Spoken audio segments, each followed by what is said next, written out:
The 11th season of Consider This is brought to you in part by From the Top, a national program showcasing the musical talents of young people. From the Top can be heard on KVNO Classical 90.7 each Saturday at 6 p.m.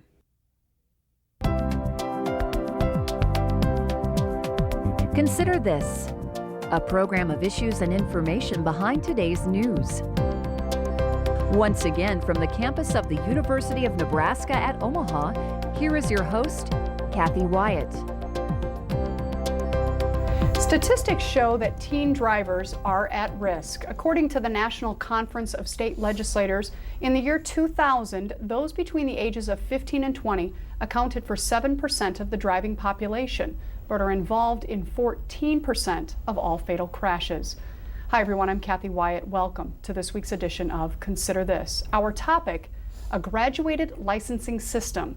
Nearly 40 states have enacted some of all elements of a proposed solution. Among them is Nebraska. Joining us to talk more about this are Beverly Neth, Director of the Nebraska Department of Motor Vehicles, Sergeant Lori Scott, who is with the Omaha Police Department, and Sarah Gillette, a 16-year-old driver who will be a junior at Duchesne Academy of the Sacred Heart. Welcome to all of you. Thank you so much for joining us. Beverly, we're going to start with you. We have a graphic that kind of outlines all the various permits. If you could walk us through that. Sure. The permits that are available at the youngest age, the first permit that would be available to those who meet the statutory eligibility would be the school learner's permit. This is available to 14-year-olds. And it lasts essentially for 2 months. It can be renewed, but you hold that permit. It requires you to drive with be accompanied with an adult 21 years or older.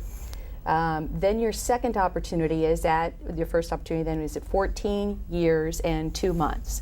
It would be the age when you could obtain a school learner's permit, as long as you once again meet the statutory eligibility for that permit, meaning that you have to live a distance outside of your community. That permit allows an individual to drive to school and school-related activities, taking the most direct route to and from that school back to home.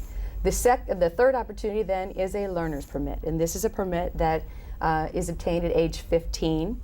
This does require the holder to be accompanied by an individual 21 years or older to operate that permit. But while they have that permit, then they really, as long as that adult is there in the vehicle with them, they have really unlimited driving privileges at that time. The final permit then that is available is a provisional operator's permit. This is the permit that is given to 16-year-olds. The newest restrictions associated with that permit are that you must hold the learner's permit for 6 months prior to obtaining a provisional permit. You must not have accumulated 3 or more points on your driving record in the immediate 6-month period preceding your application for that permit. That permit allows you to drive unsupervised between the hours of 6 a.m. and midnight. After midnight, you can also drive unsupervised as long as you're driving to or from a school or work-related activity back to your home. But that would be the parameters of that after that unsupervised permit after midnight. And then that permit is generally held for a year. If you hold it consecutively for a year, you can move into an unsupervised license at age 17. The additional new restrictions on that permit are that for the first 6 months, you may not have more than one passenger in a vehicle who is younger than 19. And you also may not accumulate more than 3 points on that license. Okay, very good. And Lori, for those of us, this is a lot of information for us to kind of digest here. For those of us who do know someone who is about to drive or who is driving, tell us what the main differences are between what Beverly said. So for those of us who back in the day turned 16 and we had our rules, those of us in our 40s who have that mindset of, well, that's not the way it was when I learned how to drive. What are the main differences? The main differences between those permits basically are the restrictions that are set forth, especially when you get into the school permit, learner's permit versus the school permit. The restriction of having to have a license, someone 21 years of age that does have a valid license with you. And then into the provisional operator's permit, no longer can you just jump from your learner's permit to your operator's permit. They put those restrictions on you for that first year, and if you don't abide by the state laws and city ordinances and statutes, then you will have to have those restrictions for an additional year. Okay, and Sarah, you're actually kind of living this now and are probably well aware of how things were when those of us who are about a parent's age were driving. What do you think of the law? I understand why they're put in place and they make sense, and I know there are a lot of people my age that sometimes wish that the curfews were set later, but then you just need to have a parent pick you up as opposed to driving yourself. And I know a lot of people wish that they could take more than one person at a time, but they understand that it limits your ability to drive and your concentration and focus. So most people think it makes sense, and so do I. Well, and that's good, but admittedly, this is just not real cool because, you know, I do remember what it was like to turn 16 and you just wanted kids with you, you know, you wanted them with you in the car. So I would imagine that there are those who adhere to the rules as you do.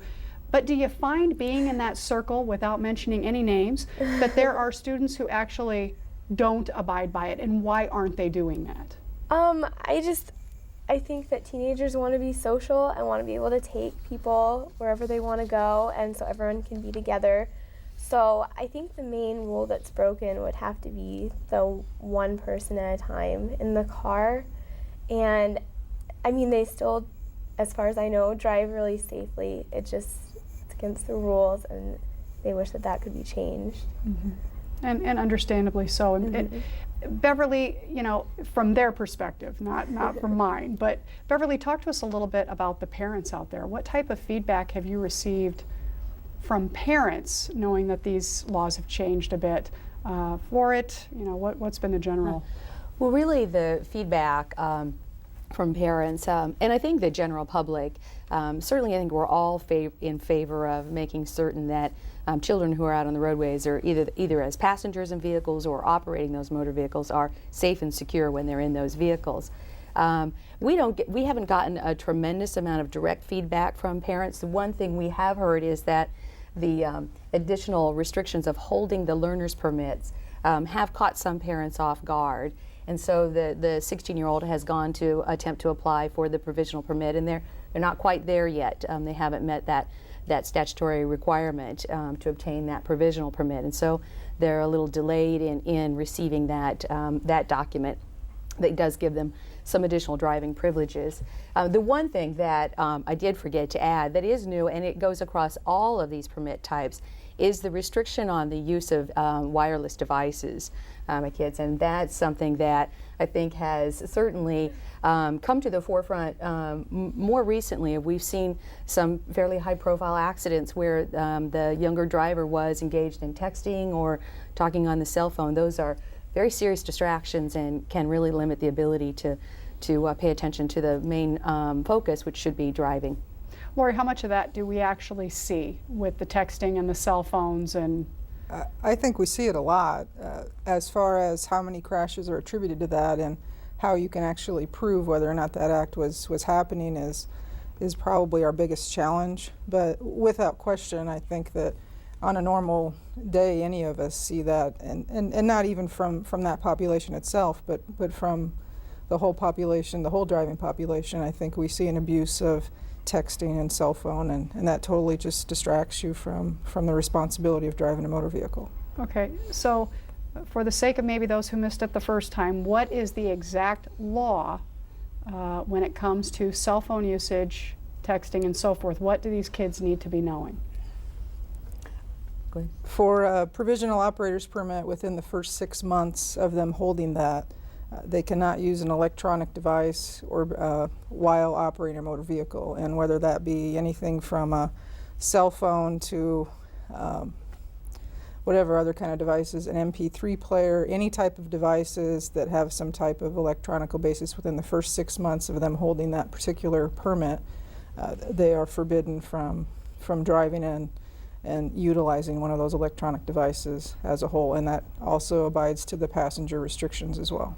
Yeah, and in a world where we have become so seemingly dependent on that, especially from a teenage perspective. I'm sure that that is very difficult. Sarah, I would imagine you could probably speak to that, not directly, but just based on what friends are doing. And Yeah, I know sometimes it's a little catch-22 because parents give you a cell phone so that they can contact you at all times, and if you don't answer your cell phone, they get upset because they don't know where you are.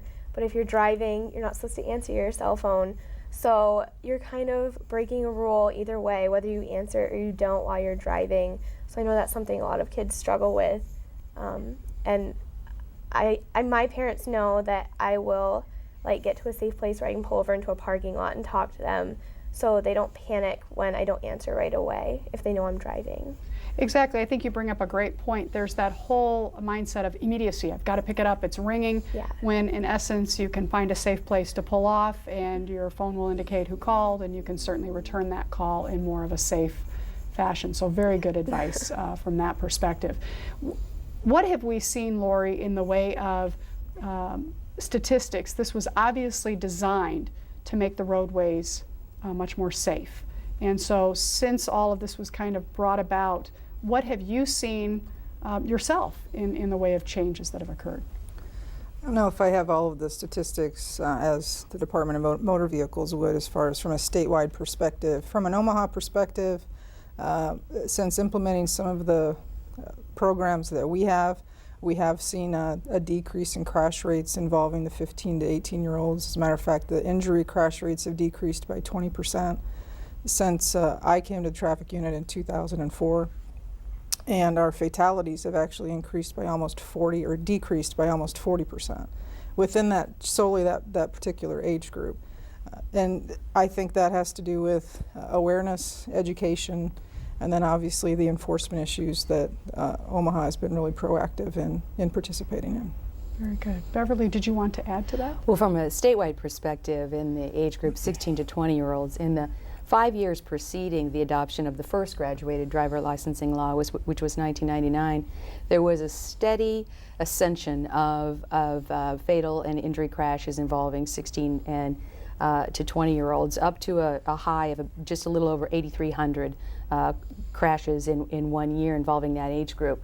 Beginning in 1999 to 2007, there was a steady decline of involvement. We're down to roughly 4,600 crashes involving the age group 16 to 20-year-olds, and that's a dramatic reduction. It's a 45% reduction, and something that you can point to an event in time that occurred with the adoption of the graduated driver licensing laws.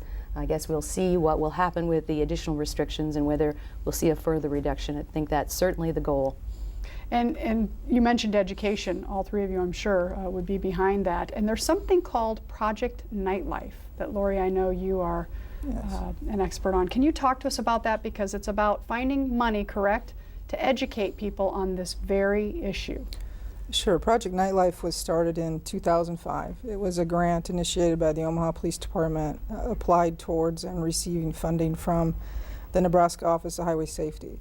The first year of its implementation actually funded a new position for that particular, it happened to be a sergeant, to start the program up from the ground level. And from that, I was selected for that position, and we chose the awareness, education, and the enforcement. It was initially a 3-year grant with initial funding that would actually have decreased funding throughout the years. We saw a lot of promise and a lot of hope within that first year. So I actually applied for more funding to provide an additional officer to assist in those efforts. So throughout the first 3 years of implementation, we have focused on reducing the number of underage fatalities in Nebraska as a whole by making a lot of very impactful education programs that we provide at local schools, project groups, anyone that asks us to come. And we've touched base with parents that have lost children in car crashes, which has really been a emotional and impactful facet for us. And in 2007 it was supposed to end, and we actually applied for an expansion grant, and we got an additional officer, so now we're a unit of 3. We got a fully equipped cruiser, and we get funding for selective enforcement operations where we go out and specifically look for high-risk behavior from teen drivers. And I would imagine that there will be some people out there who want very much to help with that particular effort. What direction would they go if they do have some dollars or some ideas to contribute to Project Nightlife? What would your suggestion to them be? Any funding that is acquired from outside entities actually could be sent to the Omaha Police Foundation, and then those dollars can be directly funded and funneled through Project Nightlife. Okay, and that's a local idea. Yes. What, Beverly, do you know of anything else going on across the state, or do you have some ideas for people that can be implementing something such as Project Nightlife? Well, Project Nightlife sounds like a fantastic project, and I applaud Omaha PD for engaging in that. From our perspective, we try to work closely with the driver training safety schools that are really in touch with a wide variety and a fairly large segment of the population that would be under these particular restrictions, trying to make sure that they're engaging the young drivers in the conversation, make sure they understand the rules. Our website has a tremendous amount of information for drivers with respect to these particular restrictions. Certainly our driver manual has that information as well. So I think anytime you have the opportunity to get the word out, certainly the schools are probably the best resource that we can be using to get this information out to the younger population. Excellent. Now what I want to do is, for those people who are watching, trying to come up with some of the questions they might be asking themselves. And one might be, well, let's see, if I am a driver and I'm not doing the right thing, how do you know, Lori, that you might be able to pull me over? What are some signs that you see in teenage drivers that kind of alert you to, oh, there's something just not quite right here? You know, as far as teenage driving goes, I think part of what we see a lot were, prior to the restrictions being recently in place, were a lot of teenagers in the car, distracting activity happening, yelling out the windows, throwing things out the car. Speeding is always at the top of the list. And then we also see a high amount of drag racing in this particular area. And actually, we almost call it street racing because they're on the inner streets of the inner city populations, speeds in excess of 95 to 100 miles an hour. And they've even have their own little groups and websites and where they challenge each other and have, you know, pretty big forums in these particular areas. But mostly it's just reckless, negligent, careless activities with hopes of, since these new restrictions being in place, you know, effective in January, by reducing that with limiting the number of passengers that a 16-year-old can have. Let's walk through some scenarios, and you might be able to help me with that if I miss something. But what you just mentioned, the street racing, you have kids that are out there doing that, and obviously you have an officer who is called to that scene. Walk us through what happens in that scenario. As far as street racing goes, just from personal experience, basically we conduct a traffic stop, or depending on how large the street racing activity is. The problem with that is if it is an organized activity, at the most, generally we just have 2 cars responding, and if you're responding to an area of, you know, 15 to 20 cars, it's generally very difficult to pull over everyone involved. But we will focus on the cars that were actively participating in the street racing. We do call for our helicopter unit for assistance. We conduct the stops and gather the information as needed, and generally they're cited, and it's a mandatory court appearance for street racing or drag racing. Okay. Cell phones. You see someone on a cell phone, what's the next step there? Being on a cell phone is not a primary offense to pull that vehicle over, so there has to be another reason for probable cause to pull that particular vehicle over. In doing so, generally what you'll see is you'll see someone or a teen run a red light, and you'll also see them on the cell phone. It's generally the second thing you see, and then obviously upon approach, you just tell them about the primary offense of the running the red light, and then I also noticed you were on your cell phone, which violates your provisional operator's permit and is an additional offense on your citation. Okay, speeding. What would be speeding? You'd stop them, and what would happen to a teenager at that point? By having a provisional operator's permit anytime, someone who holds that, the last thing they want is to be issued a citation, because it affects them moving out of that provisional operator's permit into an operator's license without restrictions. So upon contact with that, every single time I will remind them that this is going to prevent you from getting your operator's license. When you turn 17, you will have your provisional operator's license for another year because of not abiding by the state statutes and city ordinances. Are you seeing, or do you think that some of this is happening because people just simply don't know what the updates to the law are, or because they know and they just choose to go the other direction? I think without question that there's an education and an awareness problem, not only with the kids themselves. I think they're more educated because of the new drivers programs that are available, but parents and even law enforcement are not aware and have not been aware until we start these education programs of these new license and restrictions. Although when new legislation is passed, sometimes it's not passed along to parents, and sometimes it's not even passed along to law enforcement in the sense that they're aware of all of the changes and the new restrictions and new statutes. There's just that lack of passing along information, I think. Sarah, is there anything that we've talked about so far today that you weren't aware of? I don't think so far. I took driver's ed about a year ago, and the school, Duchesne, tries to educate us a little bit.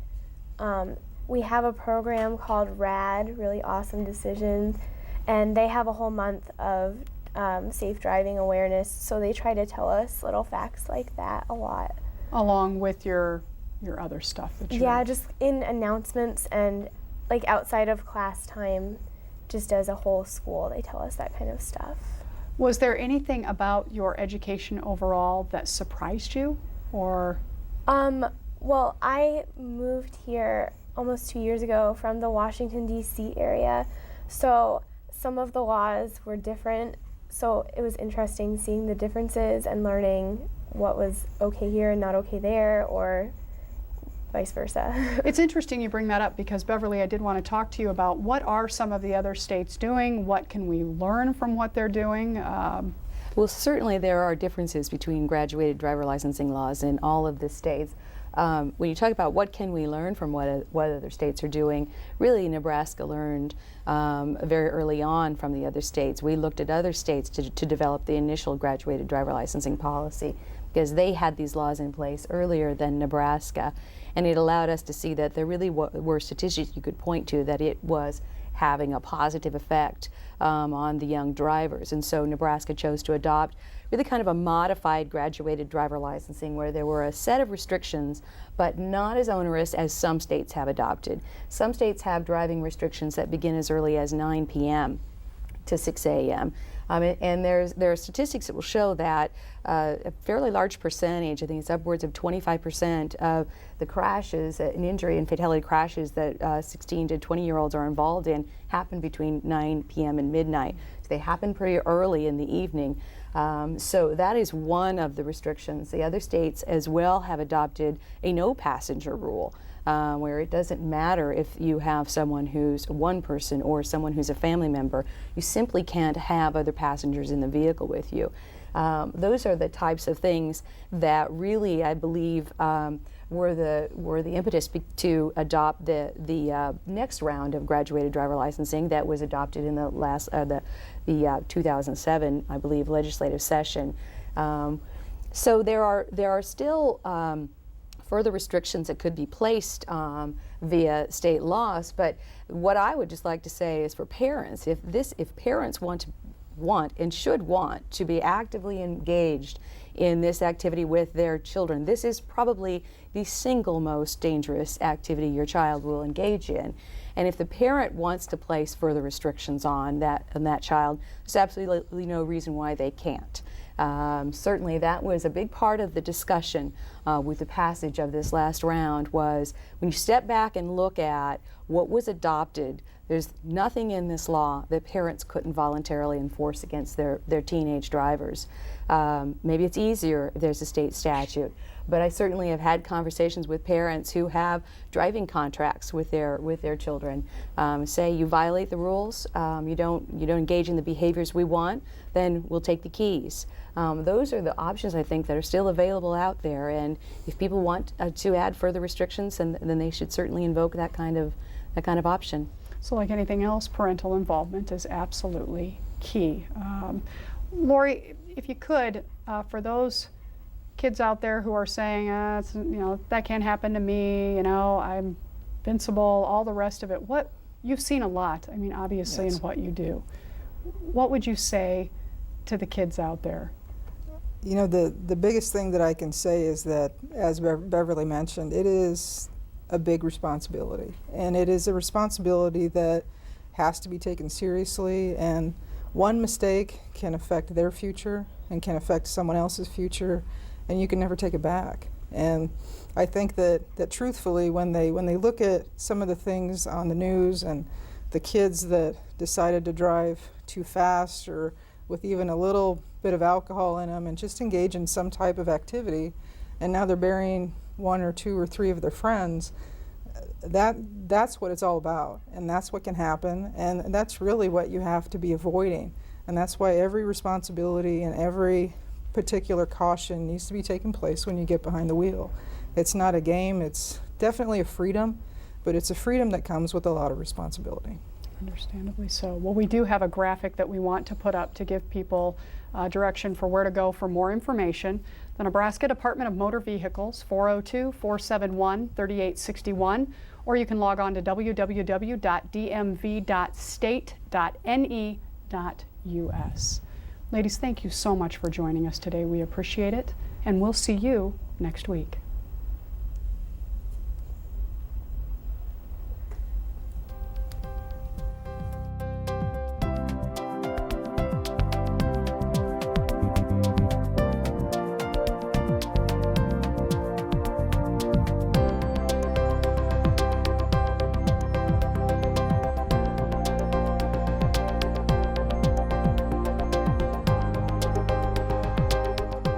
Consider This is an issues and information program produced by UNO Television. More information and program archives can be found at unotv.unomaha.edu. If you'd like to share your comments about this show, call UNO TV at 402-554-2516 during regular business hours. The 11th season of Consider This is brought to you in part by From the Top, a national program showcasing the musical talents of young people. From the Top can be heard on KVNO Classical 90.7 each Saturday at 6 p.m.